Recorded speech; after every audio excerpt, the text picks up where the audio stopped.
சட்டத்தை தாண்டி நீதிமன்றத்தை தாண்டி மக்கள் மன்றத்தில் நான் அடிக்கடி சொல்வது ஒன்று தான். நம்முடைய பள்ளிக்கூடங்களில் யாருமே எந்த கட்சியை சார்ந்தவங்க, தமிழக வெற்றி கழகத்தை சார்ந்தவர்களாக இருந்தாலுமே கட்சி கொடியுடன் செல்வதோ கட்சி அடையாளங்களுடன் செல்வதோ அறவே தவிர்க்கப்படணும்.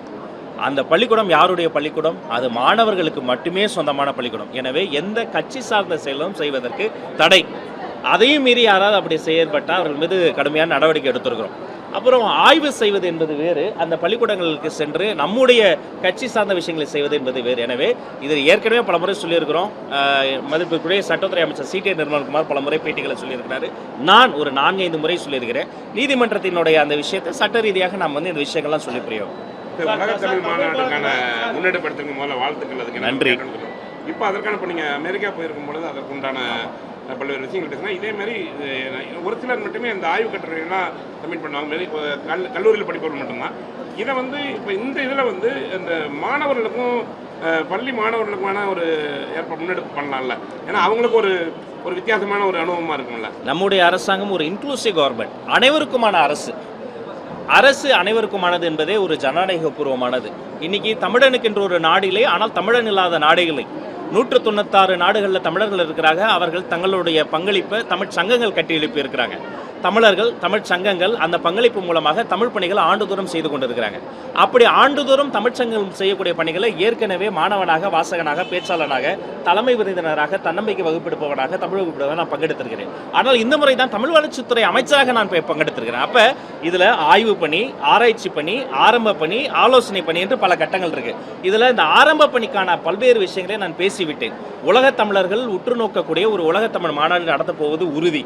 ஆனால் அதை எப்படி செய்ய போகிறோம்? எல்லோருக்குமான அரசாக இருக்கக்கூடிய, அனைவருக்குமான அரசாங்கம் இருக்கக்கூடிய இதில் 196 நாடுகளையும் எப்படி நம்ம அரவணைக்க போகிறோம், அங்கே இருக்கக்கூடிய மாணவர்களை எப்படி கொண்டு வர போகிறோங்கிறது நான் திட்டமிடணும். ஒரு எடுத்துக்காட்டு சொல்கிறேன். அமெரிக்காவில் நான் ஒரு மனிதரை சந்தித்தேன். அவர் பேர் தாமஸ் அட்டோஷி. சியாட்டலில் பிறந்தவர், ஜப்பானிய மொழி பேசக்கூடியவர், ஆங்கில மொழி பேசக்கூடியவர். திருக்குறளை அப்படி ஒரு தமிழில் அழகாக பேசுகிறார். தமிழ் மீது காதல் கொண்டவர். அங்கே நான் ஒரு அமெரிக்கன் லேடி ஒருத்தங்களை சந்தித்தேன்.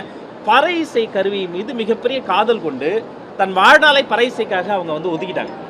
தமிழில் பேசுகிறாங்க. தாமஸ் அட்டோஷியும் மேரியையும் தமிழில் பேச வைத்திருப்பது என்பது இந்த உலகம் முழுக்க இருக்கக்கூடிய இந்த உலக தமிழர்களினுடைய, குறிப்பாக நாம் தமிழ் இருக்கையெல்லாம் ஹூஸ்டனில் மிக சிறப்பாக ஏற்பாடு செய்திருக்கிறோம். அங்கெல்லாம் நான் நேரில் போய் ஆய்வு செய்துட்டு வந்தேன்.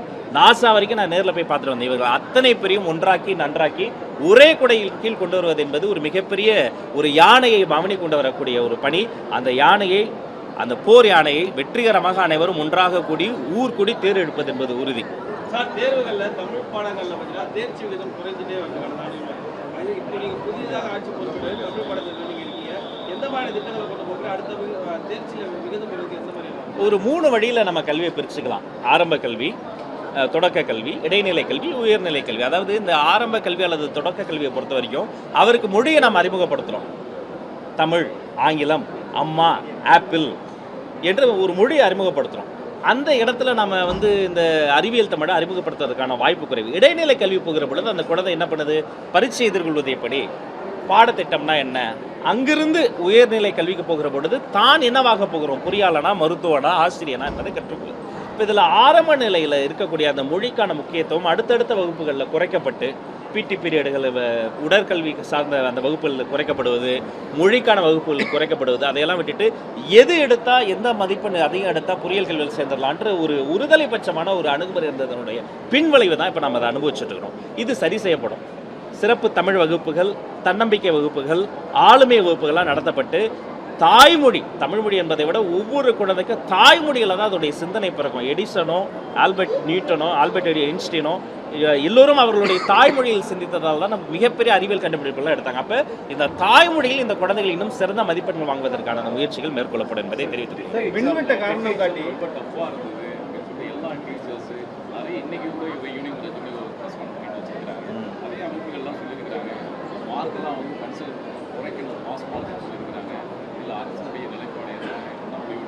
நான் அது இப்போ தான் வந்திருக்கிறேன். நான் சம்மந்தப்பட்ட அதிகாரிகள்கிட்ட என்ன தான் கேள்விகள் கேட்டாங்க, அது உண்மையிலே கடினமான கேள்விகளா, இதற்கு முன்னாடி இருந்த வினாத்தாள்கள் எப்படி இருந்தது என்பதை நான் ஒரு ரிவ்யூ பண்ணிவிட்டு கண்டிப்பாக அவர்களையும் நேரில் சந்தித்து நான் பதில் சொல்கிறேன். வேற காரணம் காட்டி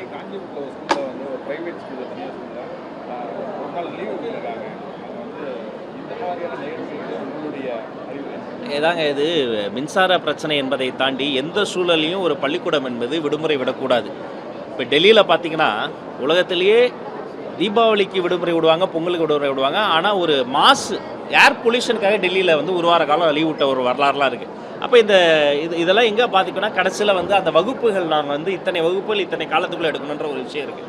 எனவே இதை போன்ற எந்த தனியார் பள்ளியோ அவர்கள் வந்து இது மின்தடை உண்மையிலேயே மின்தடை காரணமாக விடுமுறை விட்டாங்களா இல்லை வேறு எதுவும் காரணமாகிறத வந்து நம்ம ஆய்வு செய்யணும். எந்த காரணத்திற்காகவும் ஒரு குறிப்பிட்ட நாளில் அது வந்து ஒரு பாட வேலை என்று சொல்லிவிட்டால் அது வந்து தடை செய்யப்படக்கூடாது. அதை வந்து அது சரி செய்ய வேண்டியது ஒரு ஜென்டர் வச்சு கூட அவங்க பண்ணியிருக்கலாம்.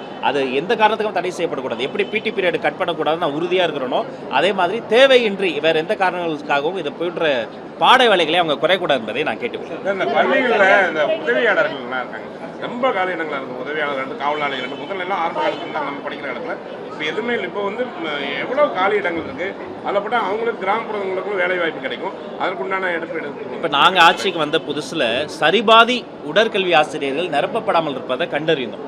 நானும் மாண்புமிகு விளையாட்டுத்துறை அமைச்சர் மற்றும் பொதுப்பணித்துறை அமைச்சரும் கலந்து பேசி ஒரு ஆய்வு செய்தப்போ தான் சரி தெரியுது கிட்டத்தட்ட சரிபாதி பிடி டீச்சர்ஸே போடலை. அப்போ உடனடியாக நான் அதை கையில் எடுத்து என்ன பண்ணேன், டிஆர்பிக்கு அதை குறித்து நோட்டிஃபிகேஷன் கொடுக்கப்பட்டு உடனடியாக பிடி டீச்சர் நிரப்பணும். ஒரு பள்ளி கூட அந்த பிடி டீச்சர் இல்லாமல் இருக்கக்கூடாதுங்கிறத வந்து சொன்னோம். இதே மாதிரி தான் உடற்கல்வி ஆசிரியர் மாதிரி இந்த லேப் டெக்னீஷியன்ஸாக இருக்கட்டும், மற்ற ஆசிரியர்களாக இருக்கட்டும், உதவியாளர்களாக இருக்கட்டும், தொழிற்கல்வி ஆசிரியர்களாக இருக்கட்டும், எங்கெல்லாம் அந்த ஒரு வேக்கண்ட் இருக்குங்கிறத கண்டறிந்து முறைப்படி திறமை மற்றும் அவர்களினுடைய அந்த மெரிட்டில் எந்த பொலிட்டிக்கல் இன்ஃப்ளூயன்ஸ் இல்லாமல் அந்த பணியிடங்கள் நிரப்பப்படும். பொலிட்டிக்கல் இன்ஃப்ளூயன்ஸ் இல்லாமல் நிரப்பப்படுறதால ஒரு சிறிய காலம் அதற்கு எடுத்துக்கொள்ளும். பட் முறைப்படி இது முறைப்படுத்தப்படும் என்பதில் மாற்று கருத்து.